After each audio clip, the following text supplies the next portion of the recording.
श्री राम जय राम जय जय राम। श्री राम जय राम जय जय राम। श्री राम जय राम जय जय राम। श्रीमद् वाल्मीकि रामायण का चतुर्दश सर्ग।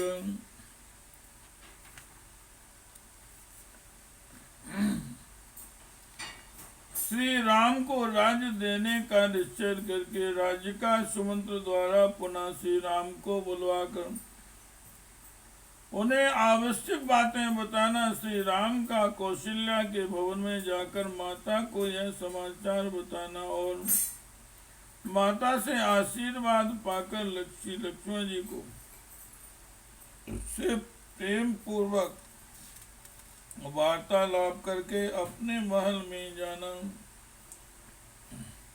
राजा दशरथ जी द्वारा श्री रामचंद्र जी को पुनः बुलाना और भगवान श्री राम का दशरथ जी के समक्ष उपस्थित होना। श्री राम जय राम जय जय राम। श्री राम जय राम जय जय राम। कामं खलु सतां वृत्तिं भ्राता ते भरता स्थितां ज्येष्ठानुवर्ती धर्मात्मा सानुक्रोशो जितेन्द्रियः किमिनो चित्तं मनुष्याणां नित्यमिति मे मतम् शतां च धर्म नित्यानां क्रतुसो विचाराघव। इसमें संदेह नहीं कि तुम्हारे भाई भरत सत्पुरुषों के आचार व्यवहार में स्थित अपने बड़े भाई का अनुसरण करने वाले धर्मात्मा दयालु और जितेंद्रिय हैं तथा मनुष्यों का चित्त प्राय स्थिर नहीं रहता, ऐसा मेरा मत है रघुनंदन। धर्म परायण सत्पुरुषों का मन भी विभिन्न कारणों से राग द्वेषादि से संयुक्त हो जाता है। इत्युक्ता सो अभ्यनुज्ञाता शोभाविन्यभिषेचने ब्रजेति रामापतिरमभि वाद्याभ्ययान ग्रहम। राजा के इस प्रकार कहने और कल होने वाले राज्याभिषेक के निमित्त व्रत पालन के लिए जाने की आज्ञा देने पर श्री रामचंद्र जी पिता को प्रणाम करके अपने महल में गए। प्राविश्य चात्मनो वेश्यम वेश्म राज्ञा आदिस्ते अविवेचने तत्क्षणादेव निष्क्रम्य मातुरंता पुरम यजौ। राजा ने राज्याभिषेक के लिए व्रत पालन के निमित्त जो आज्ञा दी थी उसे सीता को बताने के लिए अपने महल के भीतर प्रवेश करके जब श्री राम ने वहां सीता जी को नहीं देखा तब वे तत्काल ही वहां से निकलकर माता के अंतःपुर में चले गए। तत्र तां प्रवणामेव मातरं क्षोमवासिनीं वाग्यतां देवतागारे ददर्शायाचितीं श्रियम्। वहां जाकर उन्होंने देखा माता कौशल्या रेशमी वस्त्र पहने मौन हो देव मंदिर में बैठकर देवता की आराधना में लगी और पुत्र के लिए राजलक्ष्मी की याचना कर रहे हैं। प्रागेव याचागता तत्र सुमित्रा लक्ष्मणस्तथा सीता चानीता सुत्वा प्रियम रामाभिषेचनम। श्री राम के राज्याभिषेक का प्रिय समाचार सुनकर सुमित्रा और लक्ष्मण वहां पहले से ही आ गए थे तथा बाद में सीता वहीं बुला ली गई थी।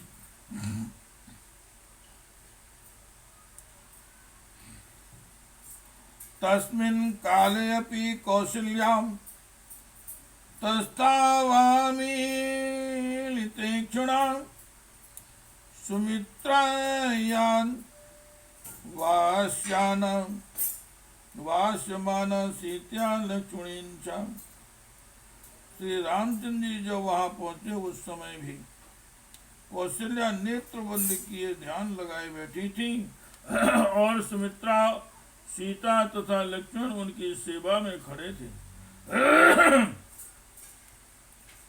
सुत श्रुत्वा पुष्ये च पुत्रस्य राज्यम् अभिषेचनम् प्राणायामेन पुरुषं ध्यायमाना जनार्दनम। पुष्य नक्षत्र के योग में पुत्र के युवराज पद पर अभिषिक्त होने की बात सुनकर वे उसकी मंगल कामना से प्राणायाम के द्वारा परम पुरुष नारायण का ध्यान कर रहे थे। तथा शनियमामेव सो अभिगम्याभिवाद्य च उवाच वचनो रामो हर्ष संयस्तामिदं परम। इस प्रकार नियम में लगी हुई माता के निकट उसी अवस्था में जाकर श्री राम ने उनको प्रणाम किया और उन्हें हर्ष प्रदान करते हुए यह श्रेष्ठ बात कही। अम्ब पित्रा नियुक्तो अस्मि प्रजापालन कर्मणि भविता सो अभिषेको में यथा मे शासनम पितुः शीतयाप्यपुं वस्तव्या रजनीयं मया सह यो मुक्तमुपाध्याय साहि मां मुक्तवान पिता। माँ पिताजी ने मुझे प्रजापालन के कर्म में नियुक्त किया है।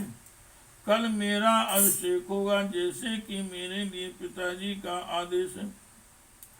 उसके अनुसार पिता सीता को भी मेरे साथ इस रात में उपवास करना होगा। उपाध्यायों ने ऐसी ही बात बताई थी जिसे पिताजी ने मुझसे कहा है।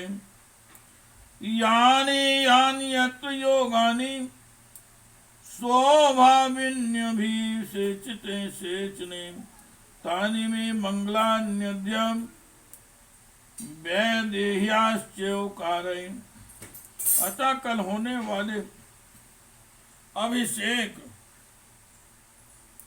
के निमित्त से आज मेरे और सीता के लिए जो जो मंगल कार्य आवश्यक हो वे सब कराओ। एतच्छुत्वा तु कौसल्या चिरकालाभिकांक्षितम् हर्ष बाष्पाकुलं वाक्यमिदं राममभासतु।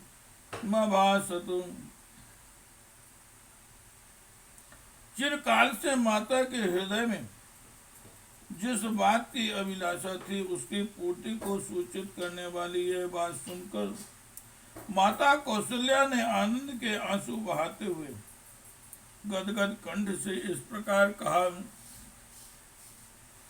बस राम चिरंजीव हतास्ते परिपंथिनः ज्ञातीन मे त्वं श्रिया युक्ता सुमित्राया सुनंदय। बेटा श्री राम चिरंजीवी हो, तुम्हारे मार्ग में विघ्न डालने वाले शत्रु नष्ट हो जाए। तुम राज्य लक्ष्मी से युक्त होकर मेरे सुमित्रा के बंधु बांधवों को आनंदित करो।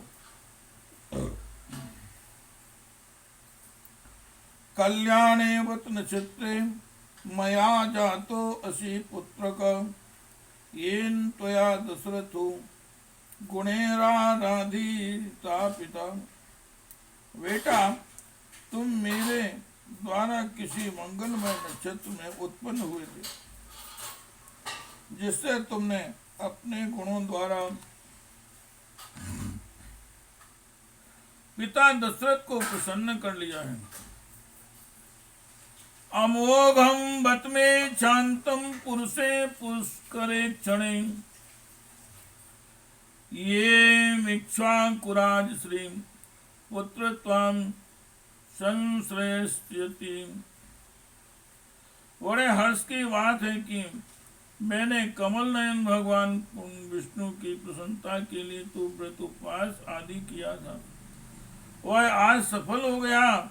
बेटा, उसी के फल से इक्ष्वाकु कुल की राजलक्ष्मी तुम्हें प्राप्त होने वाली है। इत्येवं मुक्तो मात्रा तु रामो भ्रातुरं ब्रवीन् पाञ्जलिं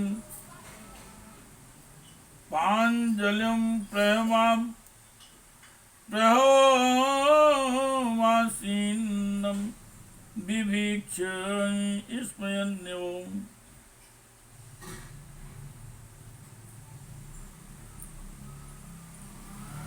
प्राञ्जलि प्रहोमासीनं बिभीक्ष स्मयन्यो। माता के ऐसा कहने पर श्री राम ने विनीत भाव से हाथ जोड़कर खड़े हुए अपने भाई लक्ष्मण की ओर देखकर मुस्कुराते हुए से कहा,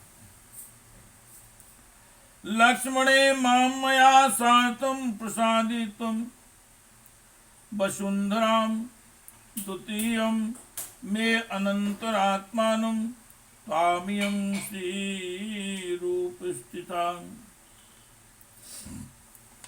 श्री राम जय राम जय जय राम। श्री राम जय राम जय जय राम।